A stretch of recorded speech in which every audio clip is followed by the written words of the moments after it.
Bonjour, que la grâce et la paix de Jésus-Christ soient avec vous.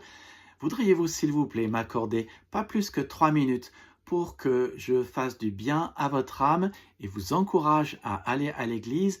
Permettez que je procède à un renversement de valeurs.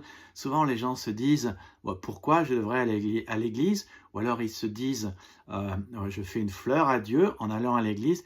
Permettez que je renverse vos valeurs en vous disant que non, vous n'avez pas très bien compris.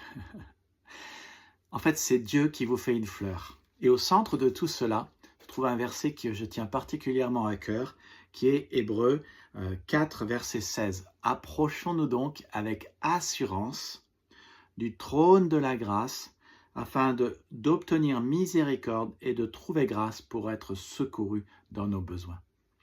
Approchons-nous donc avec assurance du trône de la grâce, afin d'obtenir miséricorde et de trouver grâce pour être secourus dans nos besoins. Alors, plusieurs choses qui sont importantes à comprendre déjà, c'est que la maison du Seigneur, le temple, l'église, c'est vraiment l'endroit où repose la présence du Seigneur. Alors certes, ce n'est pas le seul endroit où on peut le rencontrer aussi dans la prière et en lisant sa parole.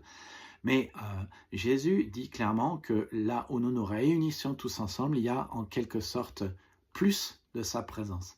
Là où 2 ou 3 sont réunis, je suis au milieu d'eux. Si 2 ou 3 s'accordent à demander quelque chose en mon nom, je suis au milieu d'eux. Alors, il y a une grande tentation le dimanche de faire autre chose. Satan a tenté Jésus. Jésus lui a dit, tu n'adoreras que le Seigneur lui seul. Tu ne le serviras que lui seul. Qu'est-ce que ce texte nous dit? D'abord, Dieu nous dit qu'il est sur un trône. Ça veut dire qu'il est le Seigneur des Seigneurs et le roi de l'univers. Et ça veut dire aussi qu'il dirige son royaume, qu'il se constitue un royaume, qu'aujourd'hui on peut rentrer dans ce royaume. Et ça veut dire aussi qu'en étant sur ce trône, il veut nous accorder sa compassion. Vous aurez toujours une oreille attentive à vos soucis. Il sera toujours là pour vous, il vous déchargera toujours de vos fardeaux et il veut vous donner sa grâce.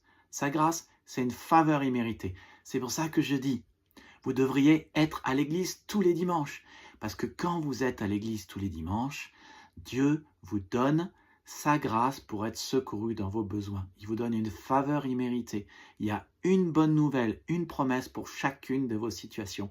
Et Dieu veut vous bénir par sa parole. Sa parole est comme un trésor, et comme du miel, et comme de la viande, et comme du lait, et comme de l'eau, et comme du pain. C'est une épée, c'est un marteau. C'est sa parole qui vous donne l'héritage qu'il a réservé aux saints. Alors soyez là ce dimanche.